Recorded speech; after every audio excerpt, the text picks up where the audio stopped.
पर उपस्थित भारतीय जनता पार्टी के प्रदेश अध्यक्ष श्रीमान नलिन कुमार कटील जी, हमारे लोकप्रिय मुख्यमंत्री श्री बसवराज बोम्मई जी, मेरे मित्र और मोदी जी की मंत्री परिषद के सदस्य श्री प्रहलाद जोशी जी, राष्ट्रीय महासचिव श्रीमान अरुण सिंह जी, राष्ट्रीय महासचिव और कर्नाटक के ही नेता श्री सीटी रवि जी, भारतीय जनता पार्टी की राष्ट्रीय उपाध्यक्ष और कर्नाटक की सहप्रभारी बहन डी.के. अरुणा जी, हमारे पूर्व मुख्यमंत्री और सांसद श्रीमान सदानंद गौड़ा जी, मंच पर उपस्थित सांसदगण, राज्य सरकार के मंत्रीगण, विधायक, प्रदेश के पदाधिकारी, शहर के पदाधिकारी और आज के कार्यक्रम में इतनी विशाल संख्या में आए हुए बेंगलुरु के हर बूथ से आए हुए बूथ अध्यक्ष और बीएलओ को मेरी पार्टी के मालिक, भारतीय जनता पार्टी के मालिक बूथ अध्यक्षों को मेरा प्रणाम। मित्रों, आज मैं बेंगलुरु की भूमि पर हूं। सबसे पहले नाद प्रभु केम्पे गौड़ा जी को प्रणाम कर मेरी बात की शुरुआत करना चाहता हूं। मैं जब यहां आया हूं तब जगत ज्योति बसवन्ना, आदि शंकराचार्य, माधवाचार्य, रामानुज के एक कर्म भूमि समग्र कर्नाटक की जनता को भी प्रणाम करना चाहता हूं। मित्रों, अभी मोदी जी ने महान शासक केम्पे गौड़ा जी की याद में अंतर्राष्ट्रीय हवाई अड्डे के टर्मिनल 2 का उद्घाटन किया और 108 फुट ऊंची उनकी मूर्ति प्रतिमा का अनावरण करने का भी काम किया। आज जब हम सब कार्यकर्ता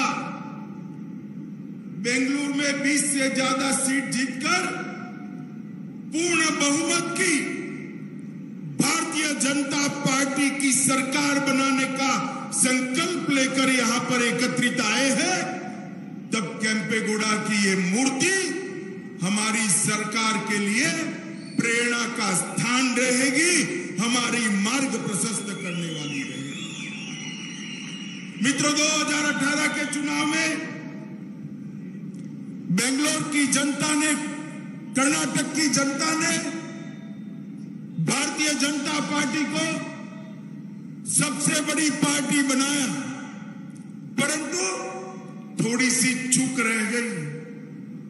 और जैसा हमेशा होता है कि जेडीएस और कांग्रेस चुनाव के वक्त तो आमने सामने होते हैं, मगर जब भाजपा के सामने आते हैं तब इलू इलू कर एक दूसरे की गोद में बैठ जाते हैं और उनकी सरकार बनी। मगर सरकार अपने ही करप्शन के बोझ से गिर गई और फिर से भारतीय जनता पार्टी की येदियुरप्पा जी की सरकार बनी और येदियुरप्पा जी के जाने के बाद आज बसवराज जी इसको आगे बढ़ा रहे हैं। भाइयों बहनों, भारतीय जनता पार्टी के कर्नाटक के कार्यकर्ता और विशेषकर बेंगलुरु के कार्यकर्ताओं को मैं कहने आया हूं, देश भर के कार्यकर्ता जहां जहां भी हमारा दौरा होता है देश भर के कार्यकर्ता मुझे बताते हैं दक्षिण में भारतीय जनता पार्टी को मजबूत करना चाहिए। ये सिर्फ दक्षिण के कार्यकर्ताओं का नहीं, नॉर्थ ईस्ट से लेकर गुजरात से लेकर बंगाल तक, उड़ीसा तक, सारे देश के कार्यकर्ताओं का ये संकल्प है कि दक्षिण के अंदर कमल खिलना चाहिए। और मैं आज आपको बताता हूं कर्नाटक और बेंगलुरु के कार्यकर्ताओं को कि दक्षिण में भारतीय जनता पार्टी की एंट्री का गेट द्वार हमारा कर्नाटक है, यहीं से एंट्री हो सकती है। कि कर्नाटक के गांव-गांव तक भारतीय जनता पार्टी का संगठन पहुंचा है। मैं आज कह सकता हूं जेडीएस और कांग्रेस की इतनी बड़ी रैली भी नहीं हो सकती, हमारे कार्यकर्ताओं का समागम इतना बड़ा दिखाई पड़ता है। कल मैं दक्षिण कर्नाटक में गया, मांड्या गया। मैं तो प्रदेश अध्यक्ष जी को बधाई देना चाहता हूं। मैं कई बार दक्षिण कर्नाटक, मैसूर, मांड्या गया हूं। मैंने मेरे जीवन में ऐसी रैली नहीं देखी, इतनी बड़ी रैली दक्षिण कर्नाटक में हुई।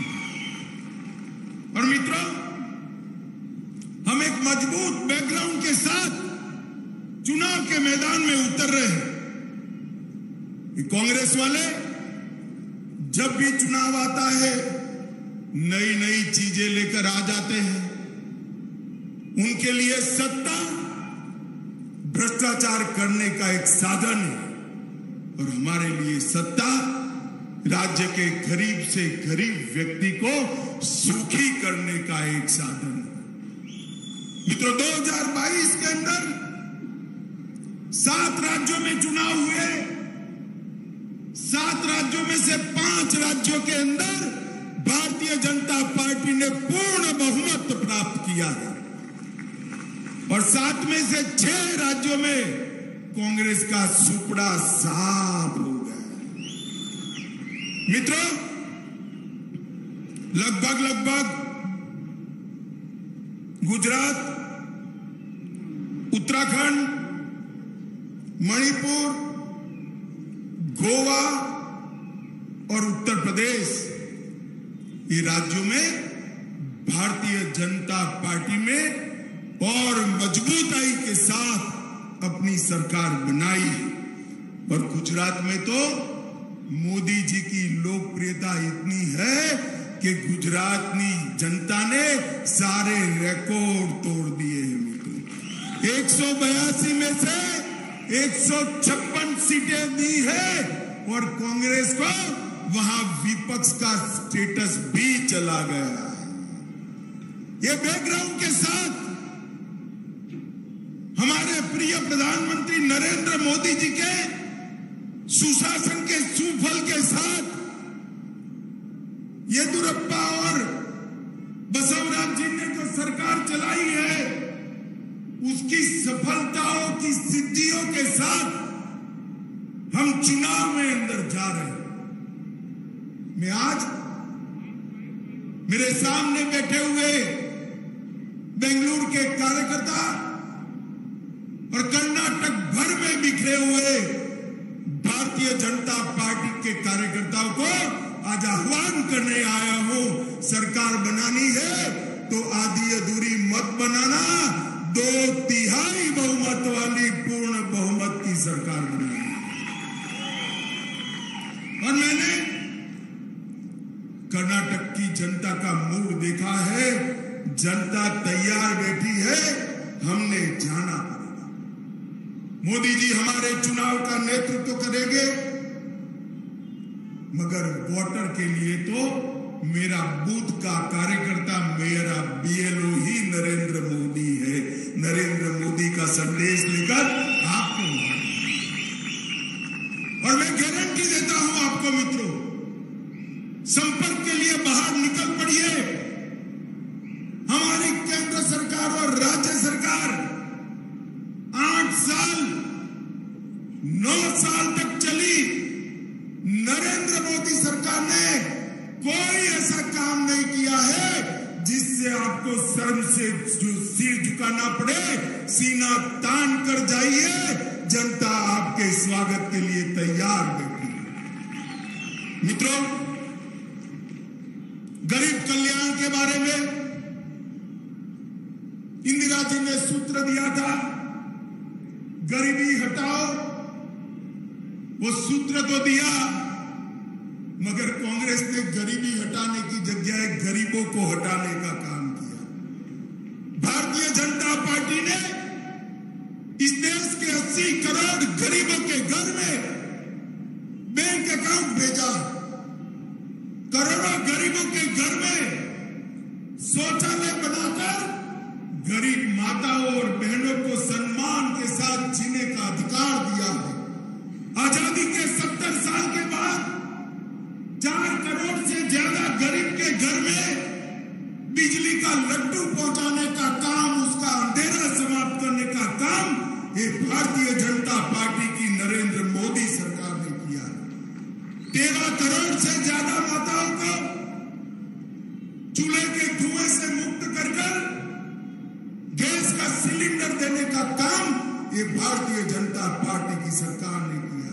60 करोड़ से ज्यादा गरीबों के घर में 5 लाख तक का सारा स्वास्थ्य का खर्चा अब नरेंद्र मोदी सरकार उठा रही है।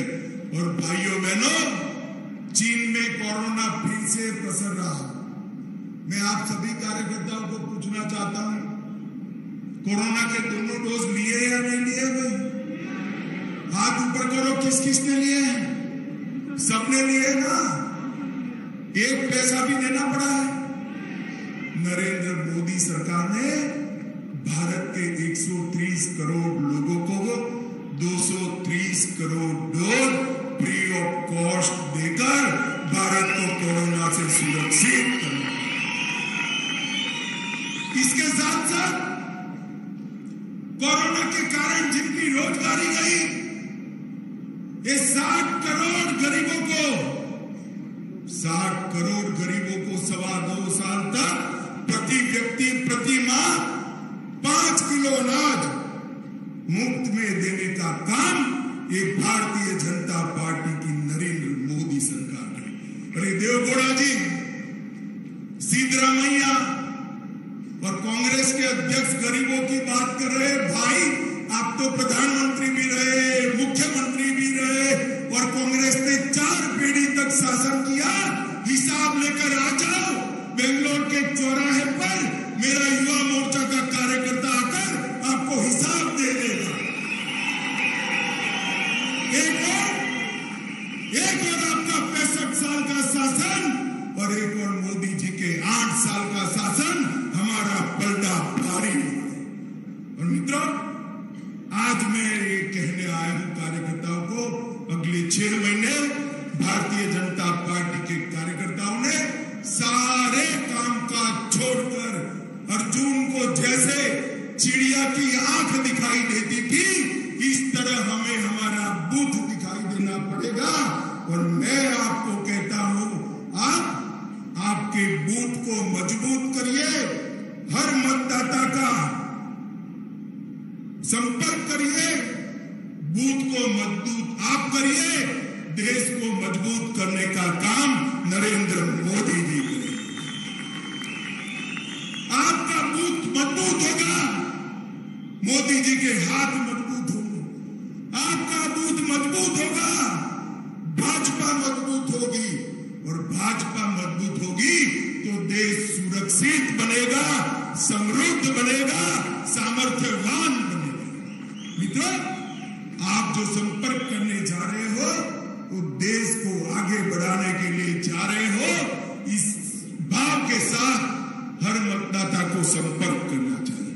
और मित्रों, आज मैं बेंगलोर की जनता को, कर्नाटक की जनता को भी अपील करने आया। 2 खेमे पड़ गए, इस बार सीधी लड़ाई। मुझे सब पत्रकार कहते थे कल कि ट्रायंगल है। मैंने बोला ना भाई ना, सीधी लड़ाई है, क्योंकि जेडीएस को तो वोट देने का मतलब है कांग्रेस को वोट देना। तो सीधी लड़ाई हुई या नहीं हुई? कि अभी जेडीएस वाले कुछ कुछ अफवाह फैला रहे हैं, हमारे साथ भाजपा आएगी, हम साथ में रहेंगे। मैं सभी कार्यकर्ताओं को कर्नाटक को कह के आया हूं, हम किसी भी पार्टी के साथ नहीं जाएंगे, अकेले लड़ेंगे, अकेले सरकार बनाएंगे। ये तो खेमे पड़ गए हैं और ये दो राजनीतिक विचारधाराओं के खेमे नहीं है। एक और राष्ट्रभक्तों की संगठित टोली भारतीय जनता पार्टी है, तो दूसरी ओर कांग्रेस के नेतृत्व में टुकड़े टुकड़े गैंग वाले इकट्ठा हुए हैं, टुकड़े टुकड़े। कर्नाटक की जनता को तय करना है, देशभक्तों के साथ रहना है या देश के टुकड़े टुकड़े करने वालों के समर्थन करने वालों के साथ। हमने हर गरीब को पैसा इसके बैंक अकाउंट में ट्रांसफर किया है और ये दोनों पार्टियों ने ट्रांसफर पोस्टिंग के अंदर पैसा लेकर दिल्ली और सिंगापुर ट्रांसपोर्ट करने का काम किया है। मित्रों, एक और तो पीएफआई जैसे कट्टरवादी संगठन को बैन करने वाले नरेंद्र मोदी जी है और दूसरी ओर 1700 पीएफआई के कार्यकर्ताओं पर से केस वापिस लेने वाले सिद्धरामैया और कुमारस्वामी। कर्नाटक की जनता ने तय करना है, कर्नाटक की सुरक्षा सुनिश्चित करनी है या नहीं करनी है। हजारों प्रवीणों को बचाने का काम हमने करना है या नहीं करना है, वो कर्नाटक की जनता ने काम तय करना है। मित्रों, एक और अयोध्या के अंदर राम मंदिर बनाने वाली पार्टी और उसके नेता नरेंद्र मोदी, जो अयोध्या के साथ साथ काशी विश्वनाथ, सोमनाथ, केदारनाथ और बद्रीनाथ का भी पुनरुद्धार करते हैं और दूसरी ओर टीपू सुल्तान को हीरो बनाकर चलने वाले लोग हैं। इसके बीच में कर्नाटक की जनता को पसंद करना है। एक और डबल इंजन और डबल स्पीड से चलने वाली सरकार है और एक और सरकार को दिल्ली का एटीएम बनाने वाले कांग्रेस और जेडीएस की दावा है।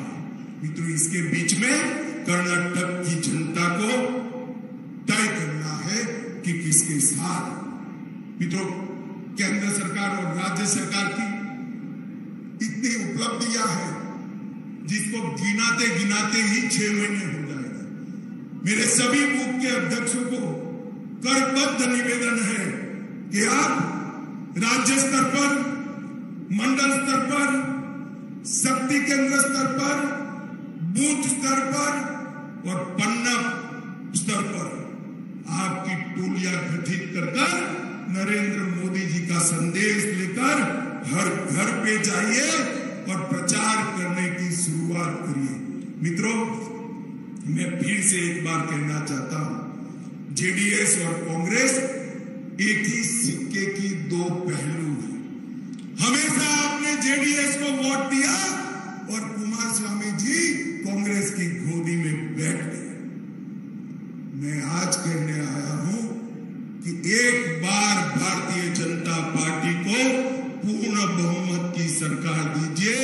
5 साल के अंदर ये परिवारवाद, ये भ्रष्टाचार और ये जातिवाद तीनों को भारतीय जनता पार्टी समाप्त कर कर्नाटक के अंदर इस देशभक्त सरकार बनने का काम करेगी। मित्रों, राज्य में अस्थिरता कभी विकास नहीं ला सकती। ये 33 सीटें लेकर ब्लैकमेल करने वाली पार्टियों को बहुत लंबा चलाने की जरूरत नहीं है। आज इस बार इनका हिसाब किताब बरोबर करने का मौका है। हर कार्यकर्ता तय कर ले कि भारतीय जनता पार्टी अपने दम पर इस बार सरकार बनाएगी और अपने दम पर सरकार चलाने का काम करेगी। माताओं, भाइयों, बहनों, मोदी जी ने बेंगलुरु के लिए बहुत कुछ किया है। मेट्रो रेलवे परियोजना चरण 1 अगर न होता तो आज बेंगलुरु के ट्रैफिक की स्थिति क्या होती